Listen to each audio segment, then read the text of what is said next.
Santopor XG Internazionali Italia Series round number 3. We are in Esanatoglia, Marche. This is a motocross track, but the cross-country course is really nice. We have Martina Berta and Nadir Koledani coming out as a leader of the series, and we're dropping into round 3. Let's see what's gonna happen.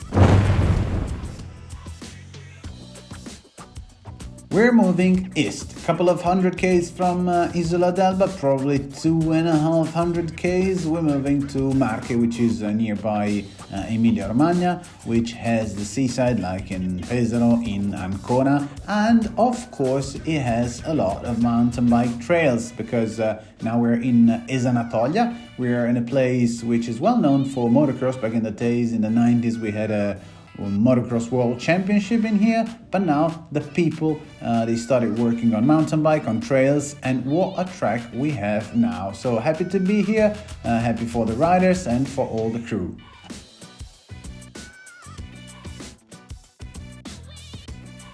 Santoporo XG, this is the name of the course, of the racetrack, and I can tell you that Esanatoglia has never been into the Internazionali d'Italia series, so we're looking at a very newbie. After Isola d'Elba, after San Zeno di Montagna, here is the overall results of men elite and women. Colledani in the lead, Avondetto second, and then Braidot, Daniele. They're pretty close and tight in points.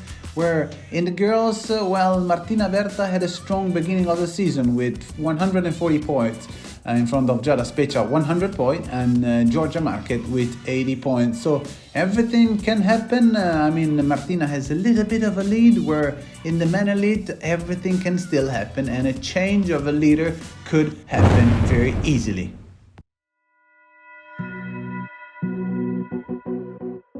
As you can see, we're properly on track. Those there are the start gates, so gas, clutch, and off we go.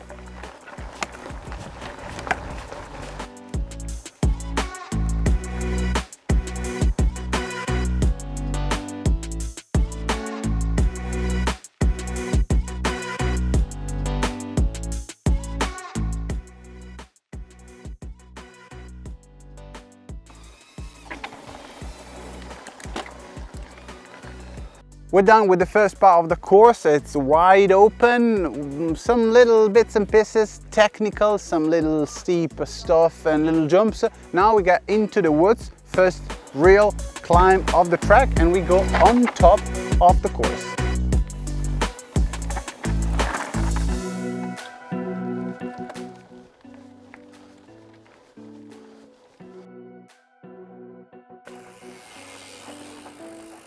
Oh. First steep technical bit. It's nothing too difficult, but watch out for the line.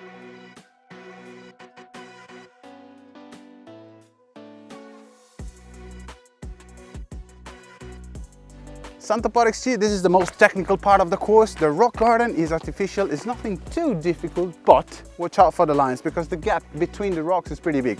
I feel coming from right, getting into the middle and going straight is the best line because the exit speed is the best, but watch out, this needed little line in here. Someone might try overtake. I'm not saying any names though.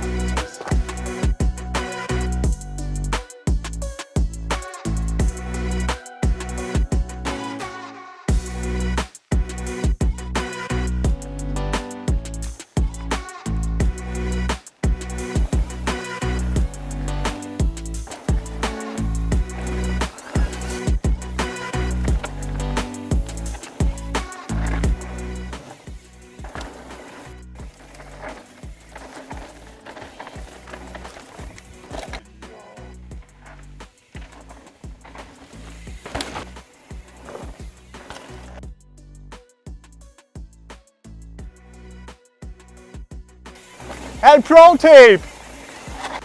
Last part of the course, last climb. This is where the magic happens because this is stuff steep, very steep, especially if you get the inside corner And after the last bit in the wood, which is low and technical, this is where the course will be made and decided.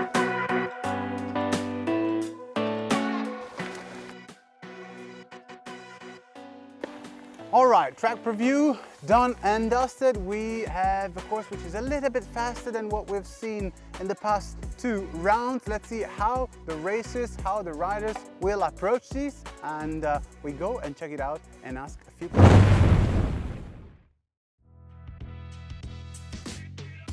Ok, siamo al paddock, i team hanno montato tutto, andiamo a cercare qualche atleta e facciamo un po' di interview. Couple of words with the leader of Internazionali Italia series, Nadir Koledani. I really like this jersey, but you have to wear the one of the leader. How do you feel? Yeah, I mean, I'm happy for it. I'm here to keep the jersey, keep the leading jersey. I'm doing a training camp at the moment, so I want to be here to test my condition. I struggle a bit on the rock garden, but tomorrow I'll check it again, and I'm pretty sure I'm gonna make it. Yeah, I'm good. The team is strong. Luca is doing all right. So a lot of competitors, and it's gonna be good for the next days. Ciao leader. Charlie, morning, how are you? Good, thanks. Yourself? I'm very good. What about you getting on the course, or you've been on course already? Went on course last night. I've only done 1 lap, so I'm still getting used to the corners and stuff, but had a little crash yesterday, but hopefully no crashes from now on. That's settle in, and nice and good punchy hills for me, so I haven't raced for a while, so we'll see how I get on. I see the tires a bit dirty with the mud and stuff. How do you feel, and how's the course nowadays? A bit wet? I'm very good. I just came back from training camp up in Etna, up in the mountains, so I'm good. I'm happy. I'm ready for the races, for the big races. So the course is nice. So wet is nice, is good. So you have to pay attention on some corners and jumps, and it's still pretty fast though. But in the descent, you can make the difference. You can make gap. When it's dry is a bit more difficult to do that. Georgia, you went on course and you practiced, or you in casual gear? Yeah, I practiced this morning where it was nice and dry, but the course is really nice. I really like it. I've been here last year, and the course just has a big upgrade. It's more technical, it's more cross country for real, so I like this technical passage. Ciao Daniele, last time you kicked your brother, so you better do it again. Yeah, I'm happy to race with my brother. I like to be with him, but would love to be in the front together with him and then beat him, of course. So watch out, Luca, watch out. As you already know by now, if you follow Internazionali Italia series, mountain bike cross country junior is one of the category I like the most, if not the best you can watch, actually, because the fun the kids are having, the style they do put down is the new school, and I really like it. So course is dry after a little bit of rain overnight, and in the evening it's back dried up big time and is super fast, as you can see. Gabriel Borre, number 1 of team KTM, up in the lead to push the leader jersey of Diego Milan. But as we can see, Magnani, number 8 from Pidale Fidentino, is up in the front, and it's a trio at the beginning of the race. So happy to see different guys up in the mix. So 3 passing the start and finish area. It's still Borre leading this one out and trying to escape, but as we saw in the practice, and then as we understood from the words of Luca Braidot in the Elite Men, the race is and the track is pretty fast, so it's not easy to make the gap. But look at the number 2 of Elian Pacagnella, one of the top guys in the junior category, came back strong, catch up the leading group, and is up in the front, as well as Ettore Pra from Team Scott. So was a big mix. The guys are riding really nice. Look at the different lines between the kids in the rock garden. So as I told you before, here's Pra again riding in style. It's about Paccagnella, who took the lead and started to put down some heavy speed, heavy laps. And there we go with this steep climb at the top of the race course. Here jumping some logs. And this is the Ripidone, this very steep descent, is leading and winning by a good margin with wheelie in one hand. So good boy, Elian Paccagnella won the race in the junior category. Yeah, I'm pretty stoked with this race because I tried from beginning to not push too much and keep it kind of steady. To have then the last push, the last part of the race. So stoked to made it with the victory.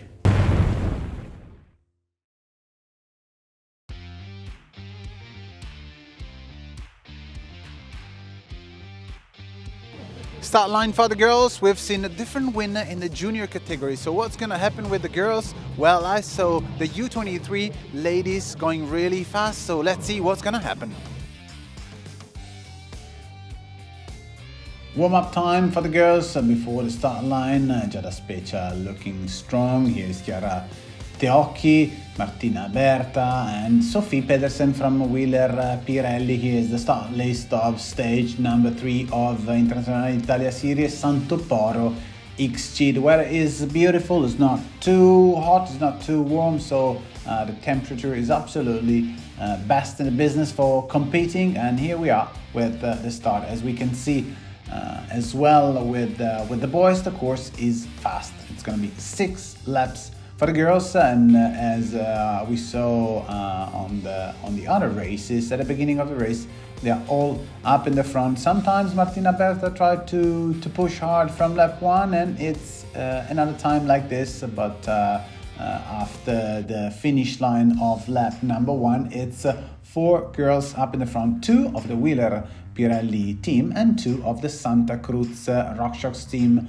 But it's Sophie Pedersen, the U23 leader of the series, is already number 2 on her back, is already pushing up front, and she looks strong to me. She looks strong also in the other races, so it's funny to see those 2 young girls because the other girl from Santa Cruz FSA is chasing and is another under 23 girl. So funny to see that the youngsters are up in the front, where Barta is a little bit struggling at the moment, even though lap 3 of 6, look at the style of Martina, is coming back strong on Sophie Pedersen. Here's a little bit of images on Chiara Teocchi, the girl from the team KTM, and what is going to happen is going to be a 1-2 very soon, very shortly, up in the lead. So the leader of the U23 category and the leader of the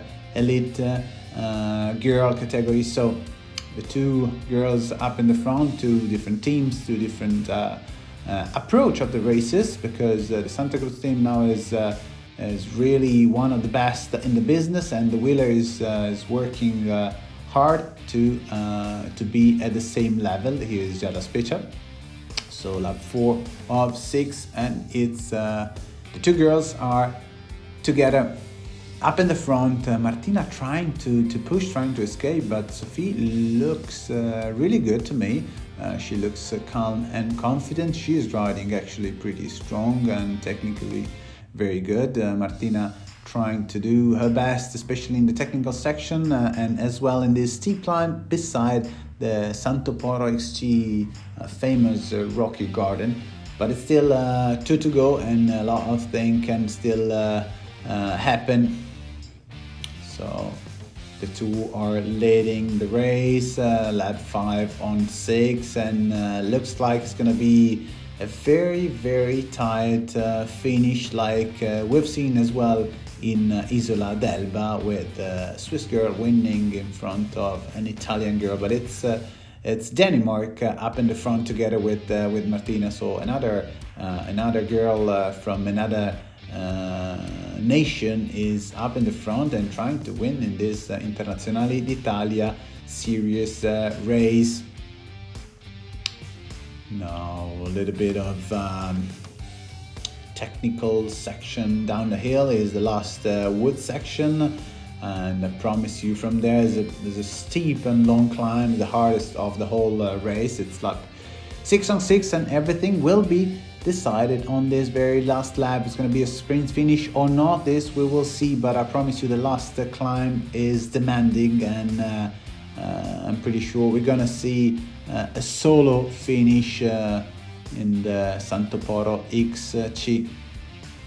It's Sophie Pedersen that took the lead, and she probably kept some energy middle race when Martina came back strong, and the energy she has now, she puts down some more power. She still looks comfortable to me, kind of fast and smooth as well in this steep section called Il Ripidone, and it's finish line for Sophie that for the first time in her career wins the Internazionali d'Italia series race here in Esanatoglia with Martina Berta in second place, Santa Cruz RockShox team.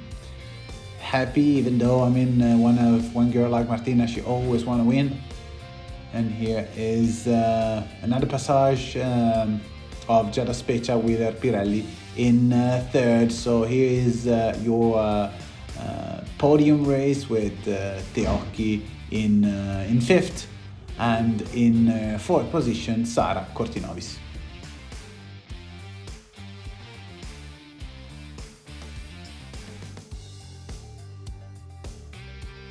It was a great fight with Martina. We had a couple of laps together, and then I was strong in the last lap, so it was super fun with her. I attacked in the first climb. In the end of the first climb, I made an attack and then got a little gap, and I could hold it to the finish line. It's been a tough race. Today I didn't have the feelings I had in the past two races. From lap 1 I struggled big time. I tried to come back to Sophie, but then in the last lap I didn't have the legs to push to follow her, so I knew I had to keep it hard, keep it strong, but you have days like that, and I'm still leading the series, so still 2 races to go. I think all the way till the end will be open and tough to win this.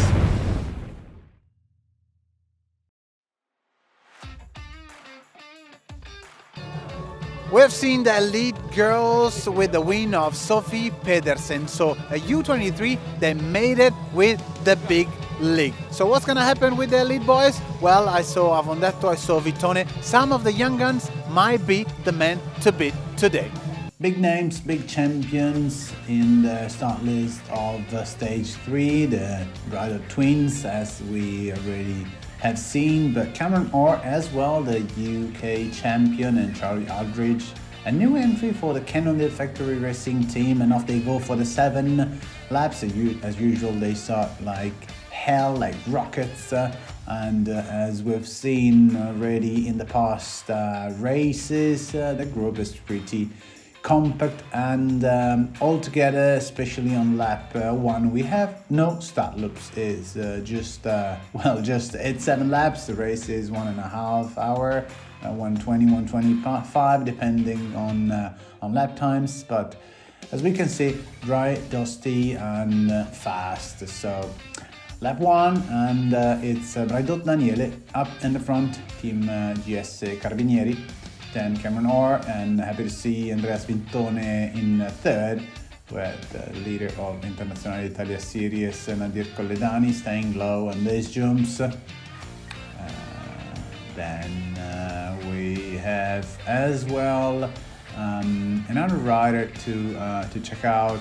It's Gioele Bertolini that can hold at the moment the leaders on lap 2 of 7. So everyone is together. A little bit of team tactics here with Colledani and Luca Braidot. So it's Colledani up in the front and Braidot trying to hold a bit the rest of the field. Looks like the speed is is going up a little bit. Charlie Aldridge struggling a bit to follow the top dogs. I saw as well from Team GS Carabinieri Filippo Fontana, the young gun from GS Carabinieri, Italian cyclocross champion, and now is Fredo up in the front, Cameron Orr to holding the lead on his wheeler bike. 1, 2, 3, 4, 5 guys up in the front. Vittone couldn't hold the speed, but it's an up and down speed really, because no one can hold a tough speed for a few laps. So we keep on seeing some sprints, some trying to overtake, to push, but as we can see, Vittone back in the leading group. Again, happy to see the kid, the U23 star from KTM team, Braidot or Braidot Colledani. Again, Daniele trying to force, trying to escape, trying to make a little bit of a gap. But other than the last long climb and the start and finish area where the difference can be made, but the rest of the course is pretty fast. Is Avondetto still in the leading group, so Wheeler Pirelli strong up front as well, as we've seen as well with the girls. It's 5 guys up in the front, 2 of the Santa Cruz Rockshop team. We have KTM, and we have 2 of the Wheeler Pirelli team, because Odd and Avondetto are teammates. It's 5 laps on 7. We're heading to 2 to go. It's 6 and 7 the laps to be made, to be raced. So again, let's see, the group is pretty complex. 2 to go is Vittone up in the front. The U23 is competing actually this time against Charlie Aldridge from Cannondale Factory team. There's a tall guy from Scotland, really strong, is European cross-country short track champion, elite in the elite category. It's all now pushing up front in this steep section. But look at Filippo Fontana, number 7. Back up for the last lap, and it's all or nothing for the last of the 7 laps, and it's Braidot then Avondetto that really makes me think that he has the power, he has the mindset to be a true champion, like he has been in the young categories, because he's always there, he's always up front, he's always in the place he needs to be. And it's Braidot with Avondetto in second, then Colledani, Braidot, Daniele, then Orr. It's really short time before the race ends. This is one of the last little bits of the climb, and this is the very last wood section. So Avondetto could make a little bit of a gap, but it's Braidot that could. Just a few meters though, but he could make it, and Braidot wins in front of Avondetto. And in the 3rd position, we'll see who come up is Daniele Braidot, the twin of Luca. Then Charlie with Manuel Fumic. Vittone is super happy with the performance. He is the Shimano crew that support the race, so pretty stoked to see this race with Braidot, Avondetto, Braidot, Colledani, Filippo Fontana in 5th, and then Cameron Orr, Andreas Vittone, Charlie Aldridge, Bertolini. Happy to see him in top 10. Yeah, it's been a tactic race. Very tough to make gaps because the course was hard, the track was hard, but it was so fast that you couldn't really make the difference. Few riders tried, but you could barely hold the rhythm, the speed. So everything was made in the last lap with the energy that everyone had. So I tried to attack, but Simone overtook me. But in the last 300 meters, he couldn't make it. So I had something in the tank, and I could win it. So that's it from Esanatoglia, from round 3 of the Internazionali Italia series. Something actually happened, because we've seen different winners, especially in the elite women. Change of a jersey, leader jersey in the U23 as well, in the elite men as well. So lots of things happened, and we're happy to see that. We'll see you in the next round. That's it from round 3 of Internazionali d'Italia series here in Esanatoglia. We're gonna move on now, beginning of June, from a motocross track to a proper natural and big mountain track in Latwin.